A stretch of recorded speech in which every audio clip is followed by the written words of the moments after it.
ẹ̀dá tó bá fi gbogbo ayé kọ́lé sí láìsọ́mọ níbẹ̀ asán ni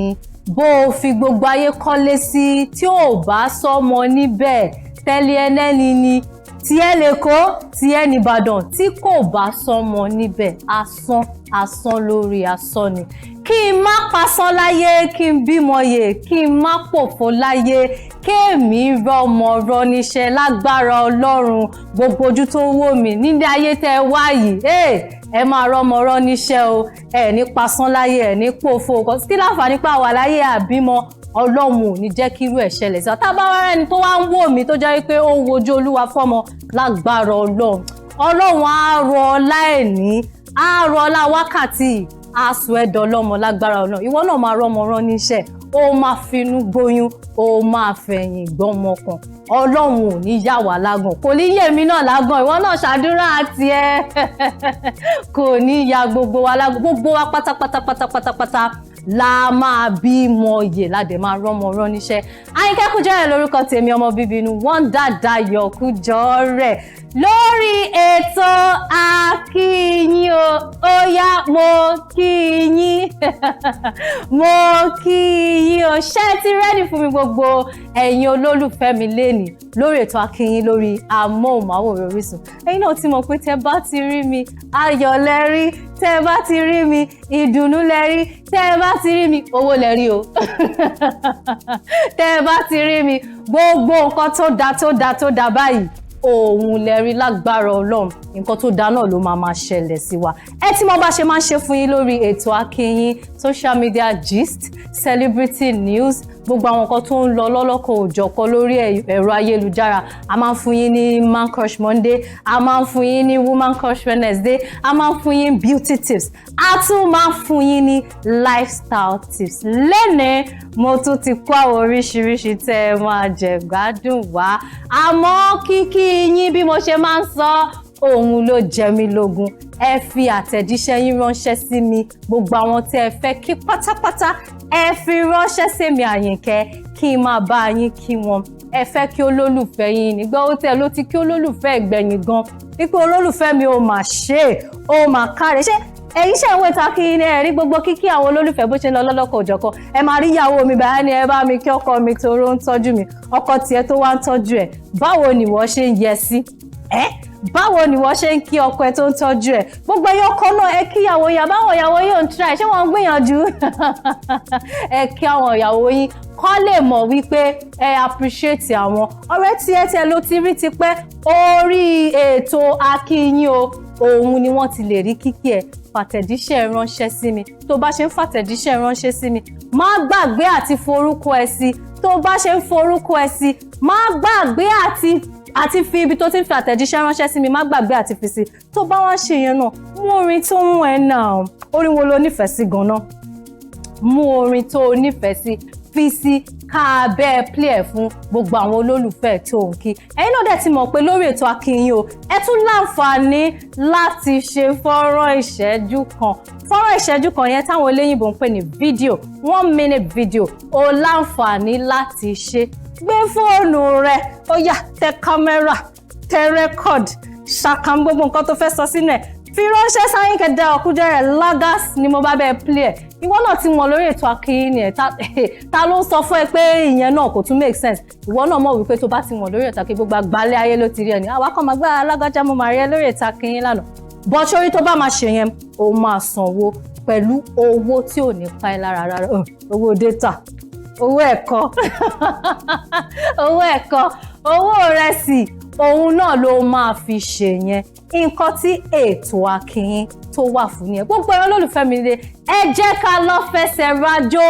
tá a bá máa padà dé a máa jẹ àǹfààní Woman Crush Wednesday wa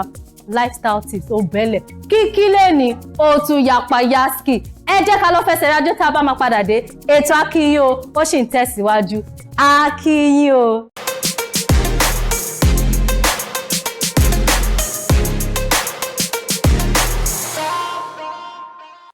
ìgbà tó o bá ṣì ń bẹ láyé tẹ́ẹ̀mí ẹ̀ ń bẹ má fọ́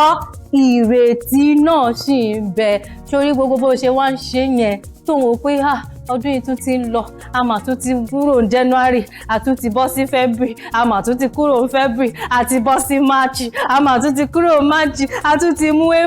April náà máa tún lọ sórí tẹ́mi ẹ bá ti wà láyé tẹ́mi bá ń bẹ tó ìtí ìkù ìrètí ń bẹ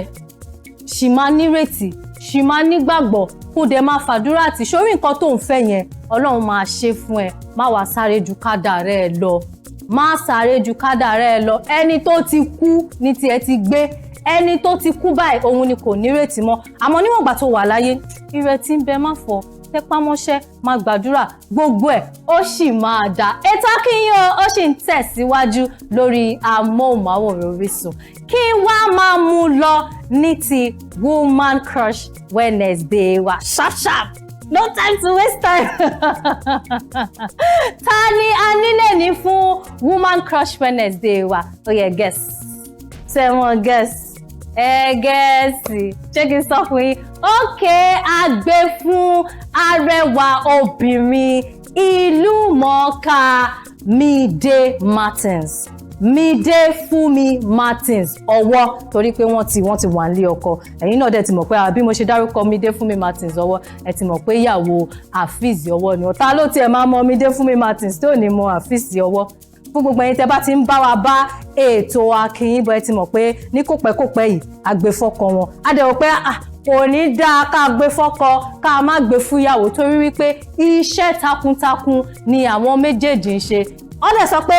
what the Lord has joined together let no man put asunder lèmi náà ṣe pé tí mo ti kí ọkọ a gbọ́dọ̀ gbé fún ìyàwó náà torí pé wọ́n ṣe iṣẹ́ takuntakun Woman Crush Wednesday wa àgbè fún arẹwà ìlú mọ̀ọ́ká Mide Fúnmi Martins àbí ṣé Mide Fúnmi Martins ò rẹwà wọ́n rẹwà pọ̀ wọ́n rẹwà pọ̀ ìlú Èkó la bí wọn sí mo gbọ́ wípé Lagos Island ni wọ́n dàgbà sí ibẹ̀ náà dẹ̀ ni a sì bí wọn sí tábàdẹ̀ ń sọ Mide Fúnmi Martins agbẹ́fúyà tó bá wọ character tó bá wọ action tó bá wà máa wọ̀ pé woman yìí ṣá woman Mide Fúnmi Martins máa gbaná ojú anybody jẹ wọ́n máa wojú Uche wọ́n máa wojú Uche nínú eré ayémọye eré tó tẹ̀ ti wà mélòó mo fẹ́ kà mélòó la fẹ́ kà nínú eyín tó pèlè nínú eyín ajípèlè ó ti pọ̀jù tí bá sọ pé kí n máa kà ilẹ̀ aṣú ilẹ̀ àmọ́ Mide Fúnmi Martins náà àwọn náà ń ṣe dáadáa nínú iṣẹ́ adẹ̀tún wá mọ Mide Fúnmi Martins fún obìnrin tó jẹ́ wípé ṣẹ́rí tẹ́ bá ti ń rí àwọn obìnrin tó wà ní movie industry tí wọ́n ń wọ ìwọ̀kuwọ̀ ẹ lè rí lára Mide o ẹ máa mọ̀ wípé responsible housewife ni Mide Fúnmi Martins ó dẹ̀ máa ń wu ìwà ẹ̀ cause tẹ́ bá tẹ̀ rí wọ́n ta gan wọ́n nífẹ̀ẹ́ ìró àti bùbá púpọ̀ yes àìmọye òde tí bá ti rí wọn tí bá pàdé wọn báyìí ẹ máa rí wọn lápọ́n bó ṣe máa wá ń ṣe gbogbo chókóchókóchókó tó nínú eré ní ojú ayé gangan tẹ́ bá rí wọn tẹ̀rín tọ̀yàyà ni wọ́n máa ṣe ẹ wò wọ́n kàm bàjẹ́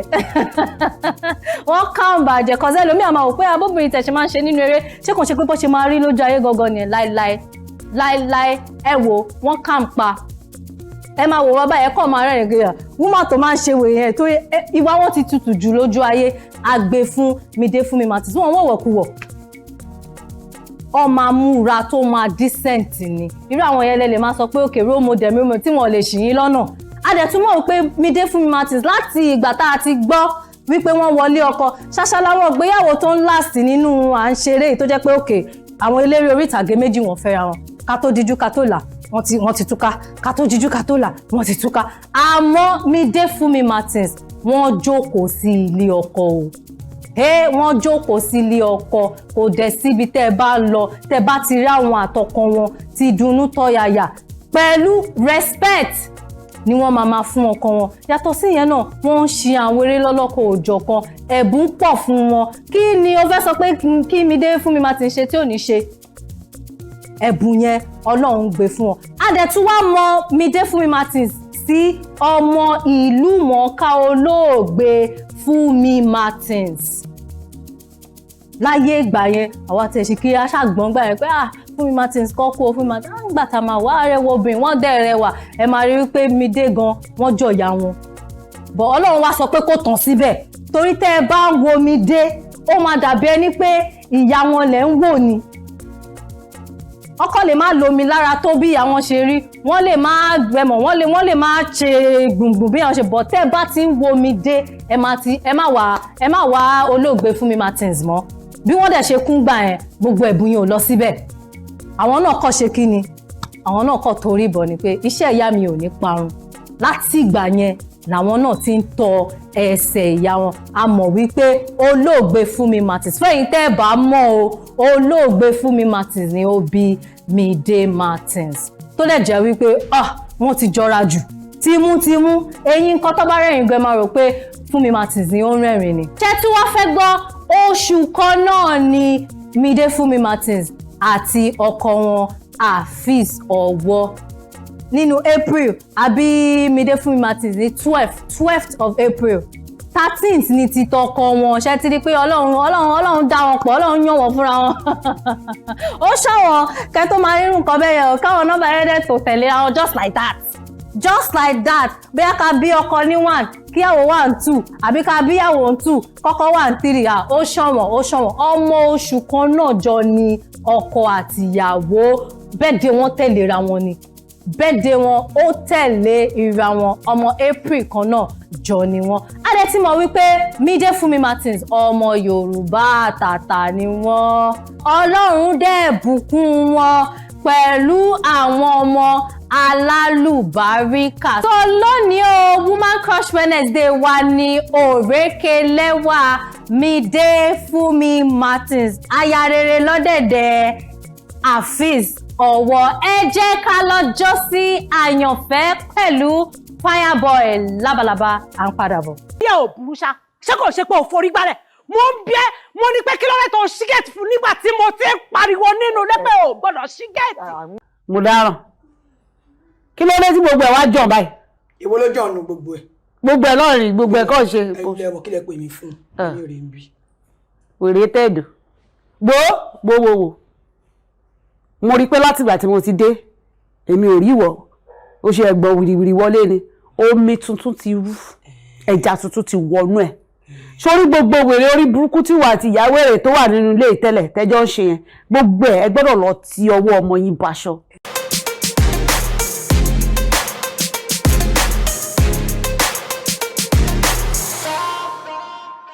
Lábalábá láti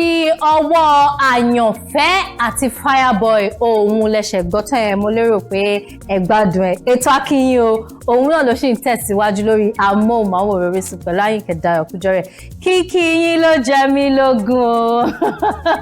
Kíkí yín ló jẹ mí lógún o. Ẹ gbé gbogbo kíkí yín wá ká bá yín kí gbogbo àwọn olólùfẹ́ yín. Mo wá ń bí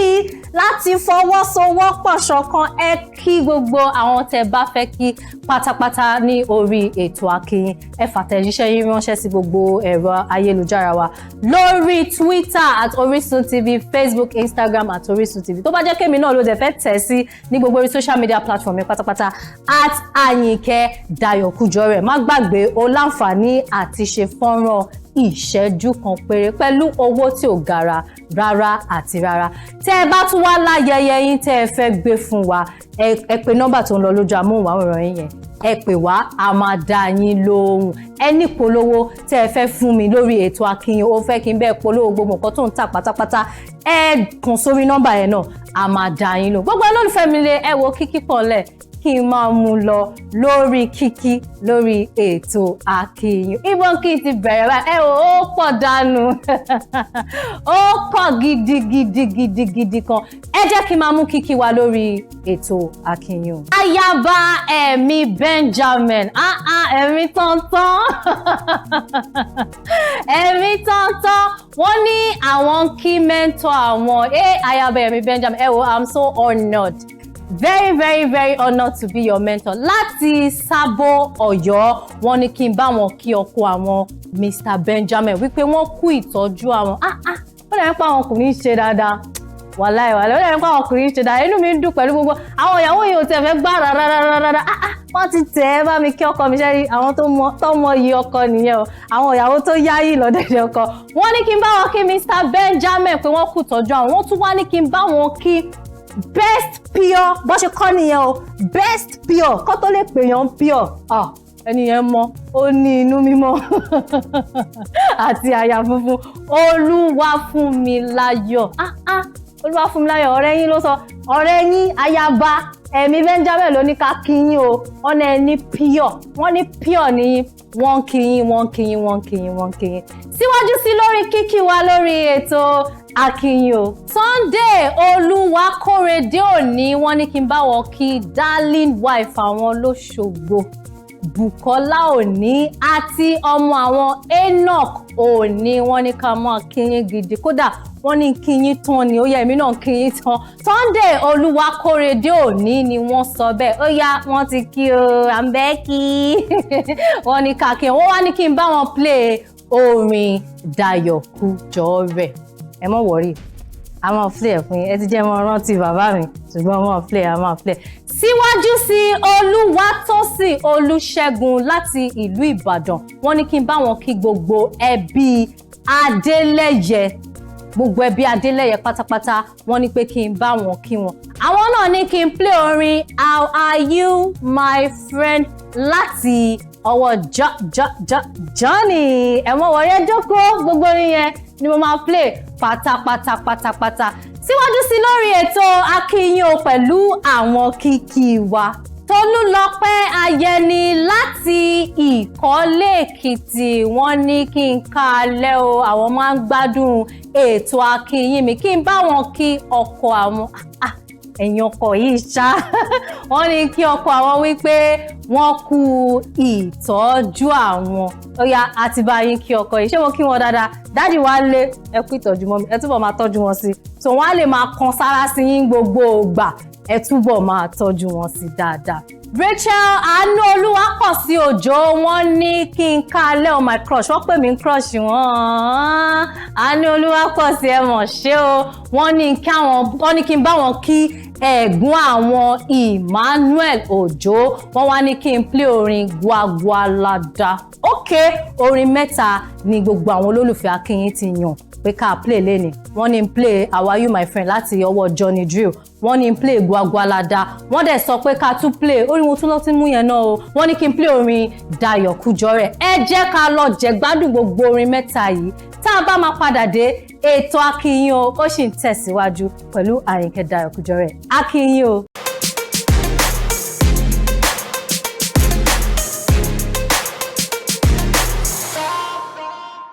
Akíyìn o ṣì ń tẹ̀síwájú, mo lérò pé ẹ gbádùn gbogbo orin tí àwọn olólùfẹ́ wa lórí ètò Akíyìn sọ pé ká play fáwọn. Mo ti jíṣẹ́ tẹ́ rán mi ò kẹ́ má ní Àyìnkẹ́ kí ló ṣẹlẹ̀, nǹkan tí mo sọ pé kó ṣe mo ti ṣe o, ṣé inú yín dùn? Mo tẹ̀ mọ̀ pé inú yín máa dùn, kò yọwọ́ tó ń wò mí náà sílẹ̀ ńlé, ìwọ náà tó bá láwọn tó fẹ́ kí tẹ̀sí mi, ó fẹ́ jẹ́ kí n play orin kan ni, tẹ́sí mi, màá bẹ́ẹ̀ play ẹ̀, màá dẹ̀ bẹ́ẹ̀ kí wọn, nínú tiẹ̀ náà bá wá dùn,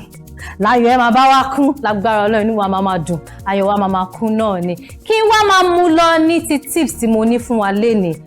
beauty tips ló wà lẹ̀ fún gbogbo wa lénìí. Kí ni mo ní fún wa lórí beauty tips? Àwa obìnrin àwa la ní ọ̀rọ̀ ẹ̀ní, ó yẹ ẹ̀yin ọkùnrin ẹ má dìde, ẹ má sọ pé Àyìnkẹ́ ti sọ pé àwọn obìnrin ni kò sí nǹkan tó kàn, ó kan ẹ̀yin náà. Tí mọ́mí ò bá sílé ẹ lè gbọ́ lẹ̀dẹ̀ mọ́mí, táǹtí náà ò bá síbẹ̀ ẹ lè gbọ́ lẹ̀dẹ̀ àǹtí, ẹ̀yin náà ẹ lè ṣe pẹ̀lú àwọn àbúrò yín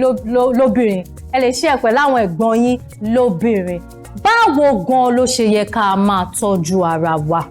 Òun ni beauty tips tí mo ní fún àwọn obìnrin. Báwo gangan ìtọ́jú ara wo gangan ló ṣe pàtàkì fún pé o jẹ́ obìnrin, fún pé èmi náà jẹ́ obìnrin? Àkọ́kọ́ òun ni irun orí wa, òun náà ló kọ́kọ́ bẹ̀rẹ̀, ẹ jẹ́ kọ́kọ́ mú ní irun orí wa. Báwo lẹ ṣe máa ń fọrun yín sí? Ẹlòmíì á tiẹ̀ máa wò pé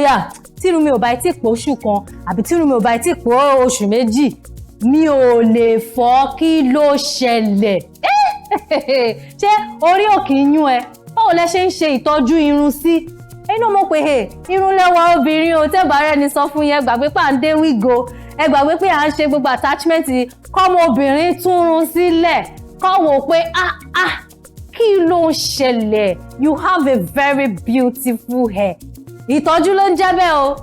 kò wá ṣe kọ́mọ obìnrin wá túnrun sílẹ̀, kọ́ wá rí gbogbo orun ẹ̀, àkọ́kọ́ gbogbo orun ẹ̀ tẹ̀ tí kọ́kọ́ gbá rìvásì náà, o ò tọ́jú ẹ̀, o ò fọ́, bóyá ló tiẹ̀ mọ̀ pé irun gan ló ń jẹ tó máa ń jẹ. Ẹ jọ̀ọ́ gẹ́gẹ́ bí obìnrin ẹ jẹ́ ká máa rí dájú wípé every 2 weeks mi ìfẹ́ mọ orun tó ń ṣe. Ẹ máa rí dájú wípé every 2 weeks ẹ ń fọ. So iṣẹ́ rí irun tẹ́ ẹ rí yìí náà òun náà yín kọ́kọ́ ní o. Òun náà ní ó ní àwọn nǹkan tóun náà gbọ́dọ̀ máa rí. Ó láwọn nǹkan tẹ́ gbọ́dọ̀ máa ṣe fún kí irun yẹn tó lè máa dàgbà. Yàtọ̀ tẹ́ sí pé kí irun yẹn tó lè máa dàgbà àwọ̀ orí wa ń kọ́. Ṣẹ́dẹ̀ wá rí gbogbo ẹ̀ àti àwọ̀ orí ló ti wá o. Tó o bá ṣe tọ́jú àwọ̀ orí ẹ̀ ní irun ẹ ṣe máa fine sí, ní irun ẹ ṣe máa gùn sí. So ẹ jẹ́ ká máa rí dájú wípé ṣẹ́rí every 2 weeks ẹ̀ ń kórun ní o, ẹ̀ ń dín ní o, ẹ̀ ń fix weave on ní o, ẹ̀ ń ṣoríṣẹ́ lómi àti màgbé irun tí mo ṣe ní 20,000 naira òun ni mo máa tú lọ́sẹ̀ kan kí láyìí kẹ́sìtì òun ni mo máa tú fọ́sẹ̀ méjì tú ọ̀bùn ló ń jẹ́ bẹ́ẹ̀ tú irun ẹ yẹn ọ̀bùn ni tú kó o fọ́ tó bá dẹ̀ tún ti fọ̀ padà sí kọ́sí abáwo ló ṣe ń ṣe lẹ́ẹ̀ máa rẹ́ lómi akọ̀ máa gbárí gbàgbàgbà irun yẹn ti dọ̀tí. Ìwọ Sisi ó ti lọ kí boyfriend yẹ ọ̀gì ẹ gbogbo orun ẹ rùn àbí mo kó máa ń ṣẹlẹ̀ boyfriend ẹ tó bá láìkẹ́ ló máa sọ fún ẹ sórí tó bá láìkẹ́ á ti mọ̀ lọ́pọ̀ ẹ pé báwo ni irun ọmọ yìí ṣe ń rùn bá irun máa ń rùn o ẹ bá mọ̀ ṣé tẹ bá dẹ̀ wá fọrun yẹn ẹ ra àwọn ọṣẹ tó dáa fún fífọ̀ tẹ bá fọ̀ tán ẹ moisturize ẹ fún lóúnjẹ ẹ lo hair oil ẹ lo cream. Orí tó bá mọ nǹkan tó lè máa fi sírun ṣé oróòrí tó ń wò yẹn tó bá fi sírun rẹ máa shine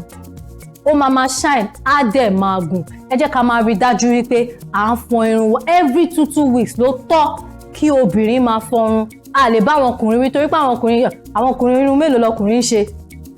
kò tiẹ̀ sọ́jọ́ kan tọkùnrin ò dá mi sórí orí ẹ̀ náà tún lè tutù ó ti yẹ gbogbo orí ẹ̀ tó máa ń gbóná yẹn á lè tutù tó bá dá mi sí máa rí pé òun fọ irun ẹ̀ ní every 2 weeks. Kókó ẹlẹ́ẹ̀kejì tí mo wá tún ní fún wa ni wípé ṣé rí àwọn obìnrin ẹ jẹ́ ká máa mọ nǹkan tá a máa wọ̀. Now nǹkan tá a máa wọ̀ tí mò ń sọ ni wípé ẹ jẹ́ ká mọ irú shape structure tí Ọlọ́run fún wa. Ó mọ̀ wípé o níkùn ó mọ̀ pé ikùn ẹ tóbi mi ìbú ẹ pé o níkùn o torí oríṣiríṣi nǹkan ló rọ̀ mọ́ kóbìnrin níkùn ẹlòmíì lè ti bímọ àwọn tó bá bímọ ikùn wọn máa ń tóbi tí bóyá tí wọn bá ṣe exercise ẹlòmíì tẹ̀lé bímọ through CS ó máa ń but ó ti wá rí rẹ bẹ́ẹ̀ yẹn náà mọ̀ pé o níkùn mi ìsọpẹ́ṣẹ̀ ni kò níkùn má ṣe mi gbọ́ ọkọ̀ má náà yín kẹ́ ń bá àwọn tó níkùn mi ìbú ẹ o àmọ́ o ti mọ irú shape ẹ o ti mọ structure ẹ ìwọ tó níkùn yẹn gbà yẹn gangan ló máa lọ wọ body hug ìgbà yẹn gangan òun ló máa kó sí body hug tó bá rí ẹ báyìí àti yọ lókèrè ikùn lárí ni ìwọ tó ti mọ̀ pé kí oníkùn ó tóbi má máa wọ àwọn aṣọ tó máa fún má máa bá wọn wọ̀ sórí máa wọ aṣọ bí shape ẹ ṣe rí ó mọ̀ pé ó lára wọ big top